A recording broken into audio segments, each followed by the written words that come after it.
हमारे YouTube channel भक्ति studio में आपका बहुत बहुत स्वागत है।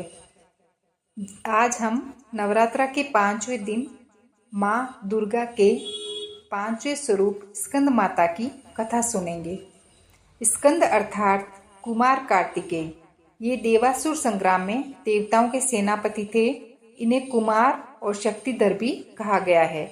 मयूर की सवारी के कारण इन्हें मयूर वाहन भी कहा गया है। नवरात्र में 5वें दिन मन विशुद्ध चक्र में अवस्थित होता है।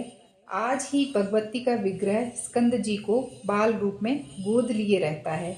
स्कंद मात्र स्वरूपिणी देवी की 4 भुजाएं हैं। वर्ण शुभ्र और आसन कमल है। इन्हें पद्मासना देवी भी कहा जाता है। सिंह इनका भी वाहन है। नवरात्र पूजन के 5वें दिन का बड़ा महत्व है। नवरात्र व्रत साधक पूर्ण सावधानी के साथ उपासना की ओर अग्रसर होता है। उसे अपनी समस्त वृत्तियों को आस्थामय बनाए हुए साधना के पथ पर आगे बढ़ना चाहिए। भगवती स्कंद माता की उपासना से भक्त की समस्त इच्छाएं पूरी होती है। मृत्युलोक में ही उसे परम शांति और सुख का अनुभव होता है। मोक्ष का द्वार सुलभ हो जाता है। स्कंद माता की उपासना में बाल रूप स्कंद भगवान की भी उपासना हो जाती है। साधक को स्कंद माता की उपासना की ओर विशेष ध्यान देना चाहिए।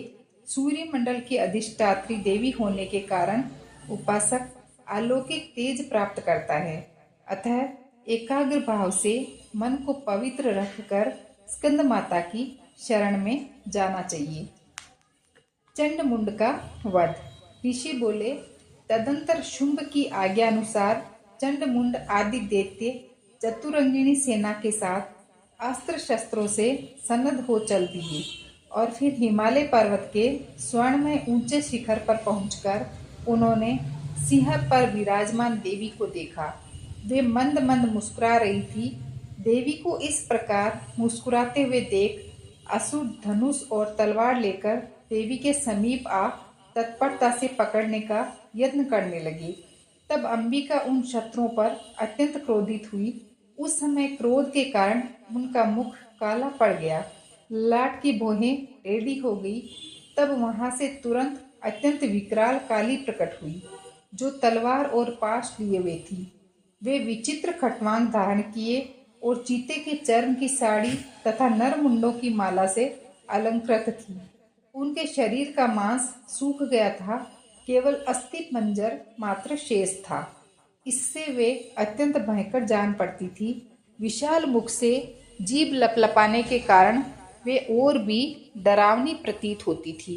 उनकी आंखें भीतर की ओर धंसी हुई अंगारे के समान लाल थी।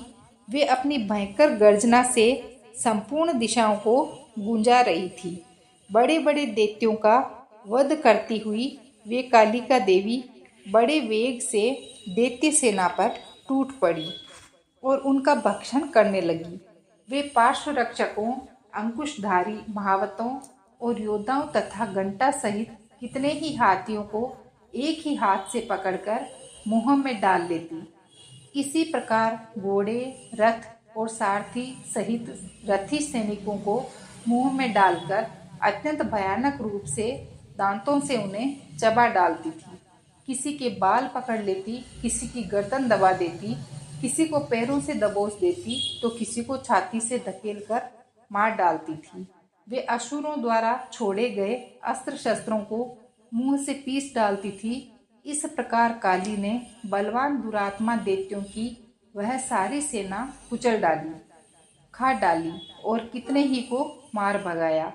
कुछ तलवार के घाट उतार दिए, कुछ खटवांग से पीट दिए तथा कितने ही असुर दांतों से कुचल दिए। इस प्रकार क्षण भर में दैत्यों की वह सेना देवी ने मार गिराई। यह देख चंड उन अत्यंत भयानक काली देवी की ओर दौड़ा और इधर महादैत्य मुंड ने भी भयंकर बाणों की वर्षा से हजारों बार चलाए हुए चक्रों से उन भयानक नेत्रों वाली देवी को ढांप दिया। वे अनेक चक्र देवी के मुख में समाते हुए ऐसे जान पड़ते थे मानो सूर्य के अनेक मंडल बादलों के उदर में प्रवेश कर रहे हों। तब भयंकर गर्जना करने वाली काली ने अत्यंत रोष में भरकर भीषण अट्टहास किया। उस समय विकराल वदन के भीतर कठिनता से दिखाई पड़ने वाले दांतों की प्रभा से वे अत्यंत उज्जवल दिख रही थी। देवी ने विशाल तलवार हाथ में लेकर हंग हंग का उच्चारण करके चंड पर आक्रमण किया और उसके बाल पकड़कर उसी तलवार से उसका सिर काट डाला। चंड को मरा हुआ देख मुंड भी देवी की ओर दौड़ा। तब रोष में भरकर देवी ने उसे भी तलवार से मारकर जमीन पर गिरा दिया। महापराक्रमी चंड और मुंड के मरते ही बची हुई सेना भयभीत होकर चारों ओर भाग गई। तब काली ने चंड और मुंड के सिर हाथ में ले चंडिका के पास जाकर भयंकर अट्टहास करते हुए कहा, देवी, मैंने चंड और मुंड नामक ये दो महापशु आपकी भेंट चढ़ा दिए हैं। अब इस युद्ध यज्ञ में शुंभ और निशुंभ का वध आप स्वयं करना। ऋषि बोले, अपने सन्मुख लाए गए चंड मुंड नामक महादैत्यों को देखकर कल्याणी की चंडिका ने मधुर वाणी में कहा, हे देवी कालिके, क्योंकि तुम चंड और मुंड को लेकर मेरे पास आई हो, इस कारण संसार में अब तुम चामुंडा के नाम से जानी जाओगी। ऋषि कहते हैं, चंड और मुंड नामक दैत्यों के साथ साथ बहुत सी सेना का संहार हो जाने पर दैत्यों का प्रतापी राजा शुंभ अत्यंत क्रोधित हुआ और उसने दैत्यों की संपूर्ण सेना युद्ध के लिए कूच करने की आज्ञा दी। वह बोला, आज उदयुध नामक 86 दैत्य सेनापति अपनी सारी सेना के साथ युद्ध के लिए प्रस्थान करें। कंबू नामक 84 सेनापति भी अपनी सेना के साथ युद्ध क्षेत्र में जाएं और मेरी आज्ञा से 50 करोड़ वीर्य कुल के तथा धूम्र कुल के 100 असुर सेनापति अपनी अपनी सेना के साथ कूच करें। कालक, दोहाट, मोरी और काल के असुर भी मेरी आज्ञा से तुरंत प्रस्थान करें। भयंकर शासन करने वाला दैत्यराज शुंभ इस प्रकार आज्ञा दे स्वयं भी सहस्रों सेनाओं के साथ युद्ध के लिए चला। दैत्यों की इस भयंकर सेना को आती देख चंडिका ने अपने धनुष की टंकार से पृथ्वी और आकाश के मध्य भाग को गुंजा दिया। हे राजन, उस समय देवी के सिंह ने भी बड़ी भारी गर्जना की। फिर अंबिका ने घंटा बजाकर उस गर्जना को और भी बढ़ा दिया। धनुष की टंकार, सिंह की गर्जना एवं घंटे की ध्वनि से संपूर्ण दिशाएं गूंज उठी।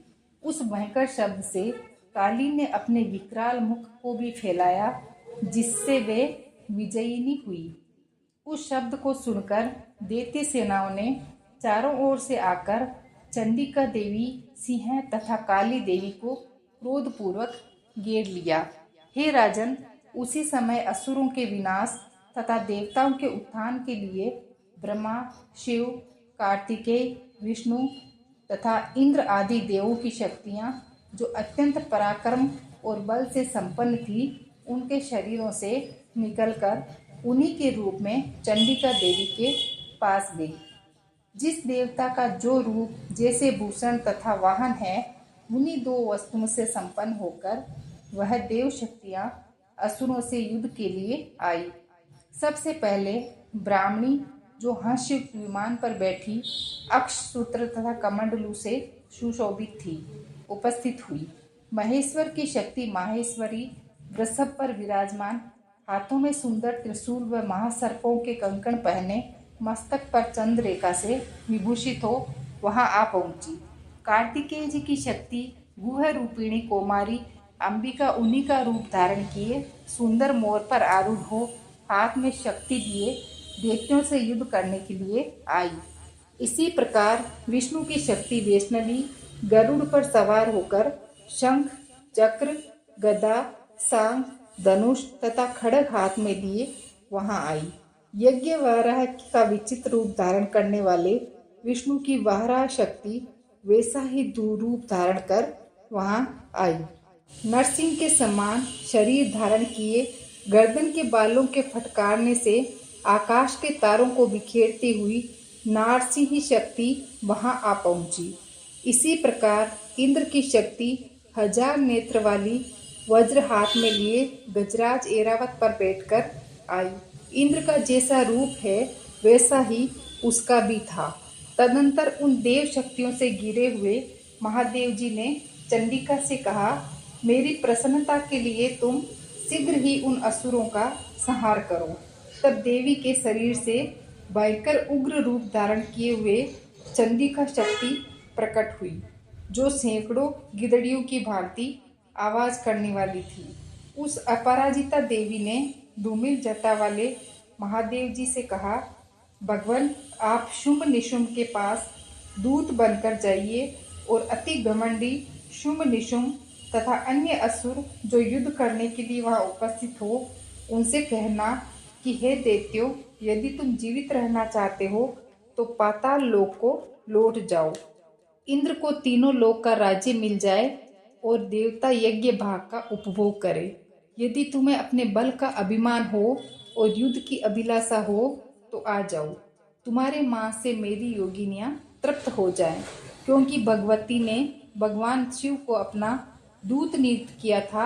इस कारण वह शिवदूती के नाम से संसार में विख्यात हुई।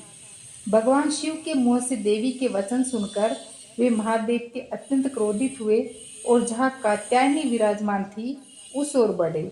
इसके बाद उन दैत्यों ने देवी के ऊपर बाण, शक्ति और रिष्टि आदि अनेक अस्त्रों की वर्षा आरंभ कर दी।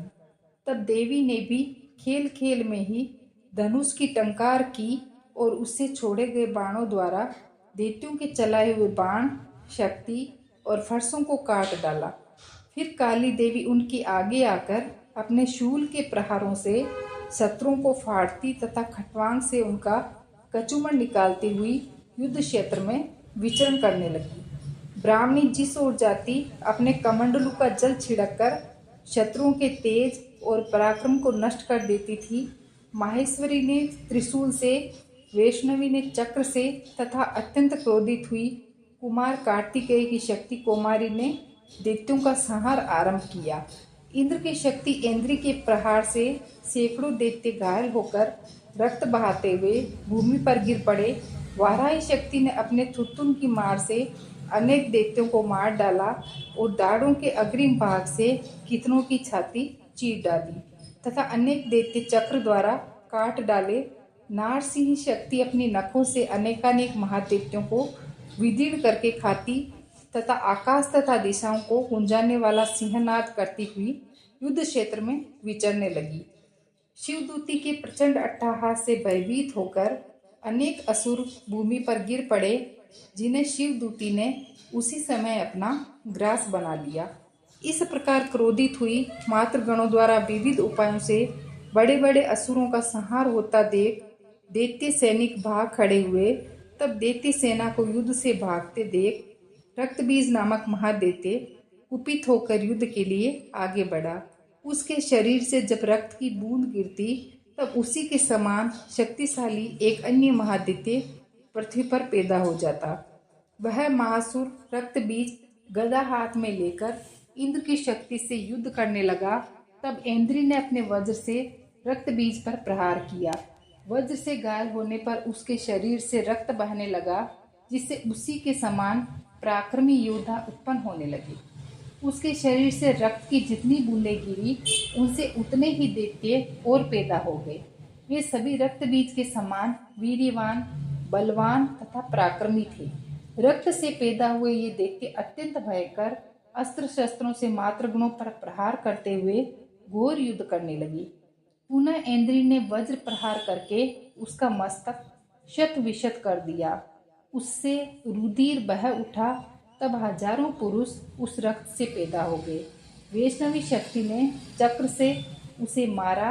इंद्री ने गदा द्वारा उस असुरराज को ताड़ित किया, जिससे हजारों उसी के समान महाअसुर पैदा हुए और संपूर्ण जगत उनसे भर गया। कुमारी ने शक्ति से, वाराही ने तलवार से और माहेश्वरी ने त्रिशूल से महादैत्य रक्त बीज को घायल कर दिया। तब महादैत्य रक्त बीज ने क्रोध में भरकर गदा से सभी मात्र शक्तियों पर पृथक पृथक प्रहार किए। शक्ति तथा शूल आदि से अनेक बार आहत होने पर उसके शरीर से जो रक्त की धारा गिरी, उससे भी सैकड़ों असुर उत्पन्न हुए। इस प्रकार उस महादैत्य के रक्त से उत्पन्न हुए असुरों द्वारा संपूर्ण जगत व्याप्त होते ही देवता भयभीत हो गए। देवताओं को उदास देख चंडिका ने शीघ्रतापूर्वक काली से कहा, हे चामुंडे, तुम अपने मुख को और भी फैलाओ तथा मेरे शस्त्र से आहत रक्तबीज के शरीर से गिरे रक्तबिंदुओं और उनसे पैदा हुए महादैत्यों को भक्षण करती हुई तुम रण में विचरण करो। ऐसा करने से उस दैत्य का रक्त क्षीण होने पर वह दैत्य स्वयं भी नष्ट हो जाएगा और नए दैत्य उत्पन्न नहीं हो सकेंगे। इस प्रकार कहकर चंडिका ने अपने शूल से रक्तबीज को मारा और काली ने अपने मुख में उसका रक्त ले लिया। तब उसने चंडिका पर गदा से प्रहार किया, परंतु उस गदा से देवी को जरा भी आघात नहीं पहुंचा। रक्तबीज के आहत शरीर से जितना रक्त गिरा, चामुंडा ने उसे अपने मुख में ले लिया। रक्त गिरने से काली के मुख में जितने महादैत्य उत्पन्न हुए, उन्हें भी उन्होंने चबाकर उनका रक्त पी लिया। तब देवी ने वज्र, बाण, खड्ग तथा रिष्टि आदि से रक्तबीज को मार डाला। हे राजन, इस प्रकार शस्त्रों से आहत हुआ महादैत्य रक्तबीज रक्तहीन होकर पृथ्वी पर गिर पड़ा।